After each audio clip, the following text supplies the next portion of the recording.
Hello guys, welcome to विद्या मंदिर academy. So काल आपण फंक्शन म्हणजे काय ते बघत होतो आणि काल आपण फंक्शन कशाला म्हणायचं याबद्दल डिस्कशन पण केलेलं आहे, डिटेल डिस्कशन केलेलं आहे. तरी पुन्हा एकदा मी एक एक्झाम्पल घेऊन तुम्हाला फंक्शन काय असतं ते या चार फंक्शन मधून सांगतोय की फंक्शन कशाला म्हणायचं. Okay, so first example is that there are two normal integers. First one is set A and second one is set B. Set A मध्ये जे एलिमेंट्स आहेत ते आहेत 1 2 3 4 आणि सेट बी मधले एलिमेंट जर बघितला तर A B C D E असे एलिमेंट्स आहेत. सो आपण एक फंक्शन डिफाइन करतोय from A to B. Okay, function define करतोय f1 ए टू बी. आता ए सेट मधले एलिमेंट्स आहेत आपल्याकडे आणि बी सेट मधले पण एलिमेंट्स आहेत. सो ए ची मॅपिंग केली आपण बी सोबत, ए ची मॅपिंग आपण बी च्या एलिमेंट सोबत केली. ठीक आहे, करस्पॉन्डन्स लावला त्यांचा. सो ए ची जी इमेज आहे ती इकडे डी, बी सेट मध्ये डी आहे. 2 ची इमेज जर बघितलं तर बी आहे, 4 ची इमेज ई आहे. आता आपण काल मी तुम्हाला एक सांगितलं होतं की फंक्शन कशाला म्हणायचं. There are two conditions. Okay, each and every element in set A have a unique image in set B. Okay, so प्रत्येकाला इकडे काय पाहिजे, इमेज पाहिजे. सो प्रत्येकाला इमेज आहे का, जर तुम्ही बघितलं तर ए सेट मधला असा एक एलिमेंट आहे इथे 3 हा एलिमेंट की ज्याची इमेज इकडे एक्झिस्ट नाही. ओके, म्हणून याला आपण फंक्शन म्हणू शकत नाही. Okay, that's why it is not a function. It is not a function. म्हणून याला फंक्शन म्हणता येणार नाही, कारण की ए सेट मधला असा एक एलिमेंट इथे खाली आहे की ज्याची इमेज इकडे नाही किंवा त्याची मॅपिंग इकडे झालेली नाही, म्हणून याला आपण फंक्शन म्हणू शकत नाही. So second function f2 is defined from set a to b where mapping is like this. one is mapped to a, b ची मॅपिंग बघितली तर 2 सोबत आहे, 3 ची मॅपिंग c सोबत. इथे जर तुम्ही ऑब्झर्व केला तर 4 ची मॅपिंग 2 एलिमेंट सोबत झाली. 4 ची मॅपिंग किती, 2 एलिमेंट सोबत झाली. एकदा d सोबत झाली, एकदा e सोबत झाली. अशी दोनदा मॅपिंग होता कामा नये. आपण अशी कंडिशन दिलेली, each and every element in set A have unique image in set B. प्रत्येकाची फक्त इकडे काय पाहिजे, एक इमेज पाहिजे, एकच इमेज पाहिजे. इथे 4 जर बघितलं तर इथे किती, 2 इमेजेस. म्हणून हे जे फंक्शन डिफाइन केले, so it is also not a function. This is also not a function. का, कारण की जो 4 आहे, 4 च्या इकडे बी सेट मध्ये 2 इमेज आहे म्हणून. Next, f3 is a function defined from set a to b where mapping is like this, correspondence is like this. 1 ची मॅपिंग जर बघितला तर कोणासोबत मॅप झालाय तो 1 is mapped to b, 2 is mapped to b, 3 ची मॅपिंग c सोबत झाली, 4 ची मॅपिंग d सोबत झाली. ओके, सगळ्यांची मॅपिंग झालेली. प्रत्येकाला जर बघितलं तुम्ही तर युनिक इमेज पण आहे. तुम्ही म्हणता a ची b ची सारखी इमेज आहे, चालेल, सारखी असेल चालेल. a ची आणि 1 ची आणि 2 ची इमेज b जी आहे सारखीच इमेज आहे, सेम इमेज आहे. सेम इमेज असेल तरी चालेल, फक्त इकडच्या एलिमेंट्सला इकडे एकच इमेज पाहिजे. ओके, आणि बी सेटचा आपण विचार करायचा नाही. बी सेट मध्ये तुम्ही बोलाल की इथे एक एलिमेंट खाली आहे जसा तसा. ओके, ए ची इकडे मॅपिंग झालेली नाही, आपल्याला बी चं काही घेणं देणं नाही. आपण बघणार आहोत फक्त ए कडे. ए चा प्रत्येक एलिमेंट मॅप झालाय का, हो झालाय. प्रत्येकाला एक एक इमेज आहे का, हो आहे. आहे तर याला काय म्हणणार आपण, so it is a function. It is a function. ठीक आहे, अशा पद्धतीने तुम्ही आयडेंटिफाय करू शकता. Next one is f4. Function f4 defined from a to b where mapping is like this. अशा पद्धतीने आपण मॅपिंग केली. 1 ची मॅपिंग जर बघितलं तर b सोबत झाली, 2 ची इमेज a आहे, 3 ची इमेज c आहे, 4 ची इमेज d आहे. सगळ्यांची मॅपिंग झाली. ए सेट मधल्या प्रत्येक एलिमेंटची मॅपिंग झालेली आहे आणि प्रत्येकाला इकडे जर बघितला तर युनिक इमेज आहे, म्हणून it is also a function. So अशा पद्धतीने आपण फंक्शन आयडेंटिफाय करू शकतो. आय होप की तुम्हाला हे समजलेलं असेल फंक्शन कशाला बोलतात ते. ओके, कालच्या व्हिडिओमध्ये मी तुम्हाला डिटेल त्याचं डेफिनेशन काय असते, त्याच्या 2 कंडिशन काय असतात आणि त्याच्यावर आपला एक एक्झाम्पल घेण्याचं बाकी होतं. तसं मी तुम्हाला काल डिटेलमध्ये सांगितलेलं आहे. तरी पुन्हा एकदा हा एक्झाम्पल तुम्ही योग्य प्रकारे लिहून घ्या. नेक्स्ट आपल्याला यात डिस्कस करायचे टॉपिक जे आहे ते म्हणजे domain then codomain and range. Okay, महत्वाचे टॉपिक आहे डोमेन, कोडोमेन आणि रेंज. जसं तुम्ही सेट लेसन शिकला, सेट लेसन मध्ये जसा डोमेन होता, कोडोमेन होता, म्हणजे रिलेशन मध्ये domain, codomain and then range, तसं इथं पण काय फंक्शन मध्ये पण आपल्याला डोमेन, कोडोमेन अँड रेंज बघायचं. सो डोमेन मीन्स आता मी फक्त एका स्पेसिफिक फंक्शनच्या बाबतीत विचार करतोय. सपोज आपल्याकडे हे जे फंक्शन आहे 4th नंबर्स. ओके, अजून एक एलिमेंट घेतो मी इथे, एक्स्ट्रा एलिमेंट घेतोय. Okay, A B C D E, जो बी सेट आहे त्यात आपण 5 एलिमेंट घेतले. सो इथे जर बघितला तुम्ही, जो आपला पहिला सेट असतो, फर्स्ट नॉन एम्प्टी सेट, ज्याची मॅपिंग आपण बी सोबत केली आहे, तो फर्स्ट नॉन एम्प्टी सेट त्याला म्हणणार आपण डोमेन. सो डोमेन मध्ये कोणकोणते एलिमेंट येणार आपल्याकडे, domain 1 2 3 4. Okay, this all elements lies in the domain set. आता कोडोमेन म्हणजे काय, दुसरा जो सेट आहे non empty B, B set मध्ये काय काय तुमच्याकडे सर सगळंच आहे, A B C D E. Okay, सगळेच एलिमेंट्स आहेत, त्याला म्हणणार कोडोमेन. आणि रेंज म्हणजे काय, ए मधले जे एलिमेंट्स आहेत ते बी सोबत जिथे जिथे मॅपिंग झाले तेवढेच फक्त एलिमेंट्स. सो ए मधले जर एलिमेंट तुम्ही बघितलात, आता रेंज आर. ओके, ए ची 1 ची मॅपिंग कोणासोबत झाली, बी सोबत, 2 ची मॅपिंग कोणासोबत झाली, ए सोबत. सो ज्यांच्या सोबत मॅपिंग झाली फक्त तेवढेच एलिमेंट कशात येणार, फक्त तेवढेच एलिमेंट तुमची रेंज मध्ये येणार. अदरवाइज दुसरे एलिमेंट घ्यायचे नाही आहे. ठीक आहे, ई आहे पण ई घेतलाय की रेंज मध्ये नाही. आणि ऑलवेज लक्षात ठेवा की range is a subset of codomain. Okay, range is a subset of codomain. Range ही नेहमी काय असते, कोडोमेनचा सबसेट असते. नाहीतर तुम्ही चेक करू शकता, ए बी सी डी हे वाले सगळे एलिमेंट्स बी या सेट मध्ये आहेत, म्हणजे कोडोमेन मध्ये आहेत. म्हणजे रेंज काय आहे, कोडोमेनची सबसेट आहे. ओके, सो अशा पद्धतीने मी तुम्हाला हे एक्सप्लेन केलेलं आहे, फंक्शन म्हणजे काय आणि त्याचं हे एक्झाम्पल फंक्शन कशाला बोलायचं, त्याचं डोमेन काय असतो, त्याची रेंज काय असते, त्याचं कोडोमेन काय असतो, हे सगळं मी तुम्हाला डिटेल मध्ये सांगितलेलं आहे. आता जो आपला नेक्स्ट टॉपिक आहे महत्वाचा, तो आहे types of functions. Okay, some basic types of functions. So फंक्शनचे टाइप्स आपल्याला इथे बघायचे. सो फंक्शनचे टाइप्स डिस्कस करण्यापूर्वी त्याचे काही टाइप्स मी तुम्हाला सांगतो, की जसं की 1 1 फंक्शन आहे, ऑन टू फंक्शन आहे, इन टू फंक्शन आहे, मेनी वन फंक्शन आहे. ओके, या सगळ्यांचं आपल्याला 1 बाय 1 डिस्कशन करायचंय. तर मी फर्स्ट इथे घेतोय, first one is 1 1 function. Okay, 1 1 function. First जे फंक्शन आहे आपलं त्याला म्हणणार आपण 1 1 function. And 1 1 function is also known as injective function. त्यालाच आपण काय बोलणार आहोत, इंजेक्टिव्ह.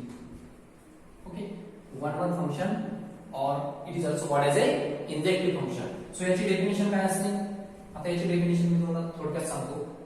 अ फंक्शन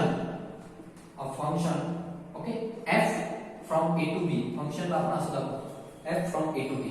कुठून कुठे मॅपिंग करतो आपण, नॉन एम्प्टी सेट आहे दोन्ही पण ए आणि B. There are 2 non empty set A and b and function is defined from a to b. A function from a to b is said to be, त्याला काय म्हणणार आहोत आपण, is said to be 1 1 function. याला काय म्हणायचं, said to be 1 1 function if, कधी म्हणणार 1 1 कधी म्हणणार, if every element of set a, if every element of set a, sorry set a, capital set a, कधी म्हणणार, if every element of set a is associated to, किंवा a च्या प्रत्येक एलिमेंटला तिकडे काय पाहिजे, एकच इमेज पाहिजे. काय पाहिजे, एकच इमेज पाहिजे. if every element of set a have a unique element, a unique image in B, have a unique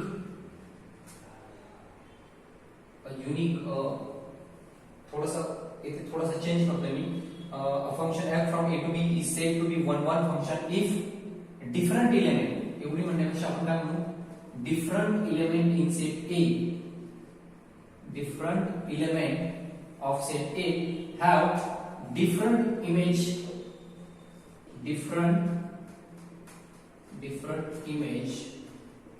in set B. Okay, in set B. म्हणजे ए मधल्या वेगवेगळ्या एलिमेंटला बी मध्ये कशी इमेज पाहिजे, डिफरंट इमेज पाहिजे. त्याला म्हणायचं वन वन फंक्शन. जसं की आता तुम्हाला डेफिनेशन समजली नाही, ठीक आहे, डेफिनेशन समजणार नाही तर आपण रे डायग्राम वरून मी तुम्हाला समजून सांगतो की वन वन फंक्शन नेमकं म्हणायचं कोणाला. ठीक आहे. आता पहा, there are two non empty set असं सांगितलेलं त्यांनी. ए आणि बी असे दोन नॉन एम्प्टी सेट आहेत. वन वन कशाला म्हणायचं आपण, वन वन किंवा इंजेक्टिव्ह कशाला म्हणायचं. ए मधल्या प्रत्येक एलिमेंटला डिफरंट एलिमेंटला बी मध्ये काय पाहिजे, डिफरंट इमेज पाहिजे. म्हणजे आपण जर दोन इमेज घेतल्या, दोन एलिमेंट घेतले, ओके, ए आणि बी, म्हणजे बघा a f of a is equal to f of b असं होता कामा नये. जर ए आणि बी जर डिफरंट असतील, if a not equal to b then f of a is also not equal to f of b. आता हे म्हणजे काय, ए म्हणजे काय, ए हा एक एलिमेंट आहे आणि बी हा दुसरा एलिमेंट आहे. दोन्ही पण कुठून घेतले. आता फॉर एक्झाम्पल लक्ष द्या इथे A and B, these are the two sets non empty set आहे. याचं आपण काय करतोय, आपण फंक्शन घेतलंय f1 1 2 3 4. ठीक आहे, a b c d a b c d. Okay sir आता काय करायचं, प्रत्येक एलिमेंटला, इकडच्या प्रत्येक एलिमेंटला इकडे एक इमेज पाहिजे, इकडे एक इमेज पाहिजे. ओके, प्रत्येकाला काय पाहिजे, एक इमेज पाहिजे. आणि प्रत्येकाची कशी इमेज पाहिजे, युनिक इमेज पाहिजे. ओके, 1 ची इमेज आहे ए, ठीक आहे, 2 ची बी, 3 ची डी, 4 ची सी. आता 1 आणि 2 कसे आहेत दोघे, 1 and 2, 1 is not equal to 2. 1 आणि 2 दोघे कसे डिफरंट एलिमेंट्स आहेत, त्यांचे इमेजेस पण कसे आहेत. 1 ची इमेज जर बघितला तुम्ही तर ए आहे, 2 ची इमेज जर बघितला तर बी आहे. दोघे इक्वल आहेत का, नाही, दोघे इक्वल नाहीत. यालाच तर म्हणणार आपण वन वन फंक्शन. आलं लक्षात. म्हणजे जर इथून आपण डिफरंट एलिमेंट घेत असेल तर त्यांची इमेज पण इकडे कशी पाहिजे, डिफरंट पाहिजे. असं जर असेल तर त्याला आपण म्हणणार नाही. समजा 1 2 3 4 असं असतं माझ्याकडे आणि इथे असतं A B C D. Okay, 1 ची आणि 2 ची दोघांची पण इमेज ए आहे, बाकीच्यांची आहेच काही ना काही. ठीक आहे, बाकीच्यांची आहेच काही ना काही.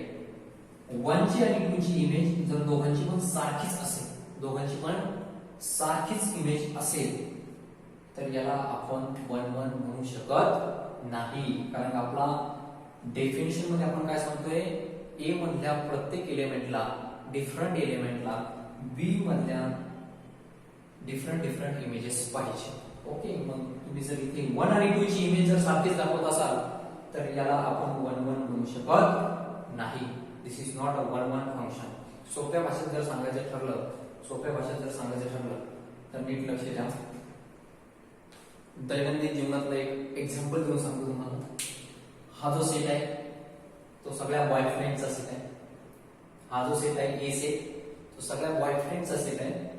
हा जो बी सेट आहे तो सगळ्या गर्लफ्रेंडचा सेट आहे. नीट लक्ष द्या. इकडे सगळ्या गर्ल्स आहेत, ओके, आणि इकडे सगळे कोण आहे, बॉयज. मॅपिंग करतोय आपण. ठीक आहे, एका बॉयफ्रेंडला फक्त इकडे एकच गर्लफ्रेंड पाहिजे. आलं लक्षात. एका बॉयफ्रेंडला फक्त इकडे एकच गर्लफ्रेंड पाहिजे. त्याला म्हणायचं वन वन. बरोबर, हा बॉय होता, एकच गर्लफ्रेंड आहे त्याची. 2 बॉय, एकच गर्लफ्रेंड आहे त्याची. 3 ची एकच, 4 ची पण एकच. आलं लक्षात. याला म्हणणार आपण this is called as a one one function. This is called as one one function. खालच्या फिगर मध्ये जर बघितलं, इकडे हा जो आहे हा सेट, हा बॉयफ्रेंडचा सेट आहे, हा गर्लफ्रेंडचा सेट आहे. इथे जर तुम्ही चेक केला तर 1 ची गर्लफ्रेंड ए आहे, 2 ची पण गर्लफ्रेंड ए आहे. असं चालणार नाही. दोघांची गर्लफ्रेंड एक असता कामा नाही. दोघांना 2 वेगवेगळ्या गर्लफ्रेंड पाहिजे. आलं लक्षात. म्हणून this is not a one one function. आलं लक्षात. आय थिंक तुम्हाला आता चांगल्या पद्धतीने समजलेलं असेल. ठीक आहे. So this is called as a one one function. याला म्हणणार आपण वन वन फंक्शन. आता सेकंड जो फंक्शन आहे आपला, वन वन जर कळालं तुम्हाला तर पुढचं कळणार. Second function is many one function. Okay, many one function. आता मेनी वन फंक्शन म्हणजे काय, मेनी वन फंक्शन म्हणजे काय? अ function f from a to b is said to be many one. Definition as it is a function f from a to b is said to be many one function. Is said to be many one function. ठीक आहे, याला many one केव्हा म्हणायचं? If केव्हा many one म्हणणार? If two or more different elements, if two or more different elements have same image in B,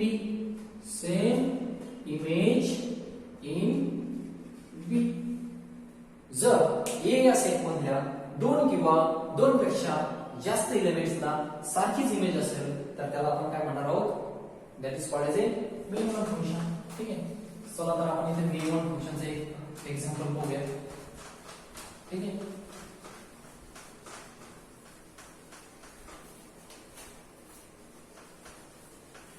many one फंक्शनचे एक example बघूया. ठीक, so there are two non empty set. First one is set A, second one is set B. अलग function define करतो आपण f2 किंवा f1. f function define करतो आपण from set A to B. लक्षात ठेवा, आपला हा कोण आहे? बॉयफ्रेंडचा सेट आहे. हा कोण आहे? गर्लफ्रेंडचा सेट आहे. सगळे बॉयफ्रेंड्स इकडे आहेत. 1 2 3 4 5 पाच बॉयफ्रेंड्स आहेत. इकडे जे आहेत 1 2 सॉरी 1 2 नाही, आता इकडे 1 2 नाही घेता येणार आपल्याला. A B C D E किंवा अजून एखादी आहे F. किती गर्लफ्रेंड्स आहेत? सगळ्या टोटल 6 मुली आहेत, 5 मुलं आहेत, बरोबर ना? आता पहा इकडे कंडिशन काय सांगते आपली? कंडिशन अशी सांगते की a function f from a to b is said to be many one. त्याला काय म्हणणार? Many one. कधी? If two or more different elements have same image in B. दोन किंवा दोन पेक्षा जास्त इमेज जर सारखीच इमेज असेल तर त्याला आपण म्हणणार मेनी वन फंक्शन. आता पहा, नीट लक्ष द्या. आपण 5च घेऊ. 5 खूप झाल्यात. ओके, हा, तर इथं जर बघितलं तुम्ही तर 2 ची गर्लफ्रेंड जी आहे ती C आहे, 3 ची गर्लफ्रेंड पण Cच आहे, दोघांची गर्लफ्रेंड एकच आहे. अजून एखादा येणार 5वा, त्याची गर्लफ्रेंड Cच आहे. Cच काय असेल काय? Okay, so 1 is mapping to A, 4 is mapping to E. आता जर तुम्ही इथे नीट लक्ष दिलात तर तुम्हाला इथे दिसेल की काय दिसेल? दिसतंय तुम्हाला 2 ची मॅपिंग, 3 ची मॅपिंग आणि 5 ची मॅपिंग. 3 जणांची मॅपिंग एकाच सोबत आहे इथे, बरोबर ना? 3 जणांची मॅपिंग काहीतरी एकाच गर्लफ्रेंड सोबत आहे. म्हणजे तिघांची, 2 ची, 3 ची, 5 ची, तिघांची पण गर्लफ्रेंड एकच आहे. त्यालाच तर म्हणणार आपण मेनी वन फंक्शन. आलं लक्षात? मेनी वन फंक्शन म्हणजे काय? दोन किंवा दोन पेक्षा जास्त एलिमेंट्स कशातले? A सेट मधले, त्यांची जर एकच इमेज असेल म्हणून तर म्हटले त्याचं मेनी आणि वन. मेनी जणांची एकच, त्याला म्हणणार आपण that is called as A many one function. I think तुम्हाला या चांगलंच कळालेलं असेल. ठीक आहे, हे तुम्हाला मी फक्त ध्यान राहण्यासाठी एक ट्रिक सांगितली. ओके, तर मेनी वन फंक्शन समजलेलं असेल. फर्स्ट वन आपण बघितलं 1 1 फंक्शन म्हणजे काय? एकाला इकडे एकच इमेज पाहिजे. मॅथमॅटिकल भाषेमध्ये एकच इमेज पाहिजे. आपल्या भाषेमध्ये एकच गर्लफ्रेंड पाहिजे. ओके, इकडे मेनी वन मध्ये काय? A सेट मधल्या असे 2-3 सेट असतील, 2-3 एलिमेंट्स असतील तर दोघा तिघांना काय पाहिजे? एकच इमेज पाहिजे. इमेज पाहिजे. कोणाला? 2 किंवा 2 पेक्षा जास्त एलिमेंटला असेल तर चालेल, त्याला म्हणायचं आपण मेनी वन. ठीक आहे, आणि सोप्या भाषेत सांगायचं ठरलं तर 2 किंवा 2 पेक्षा जास्त मुलं असतील, त्यांना एकच गर्लफ्रेंड असेल तरी चालेल. ओके, त्याला म्हणायचं many one function. I hope तुम्हाला हे सगळं व्यवस्थित समजलेलं असेल. उद्या आपण जे फंक्शन बनणार आहोत ते आहे onto function, into function. ठीक आहे, याच्या पुढचे फंक्शन डिटेल मध्ये शिकणार आहोत. अशाच पद्धतीने शिकणार आहोत जेणेकरून तुमच्या डोक्यात एकदम फिट बसणार आहे ते. ठीक, चला तर friends, okay, bye, see you in next lecture. Best of luck.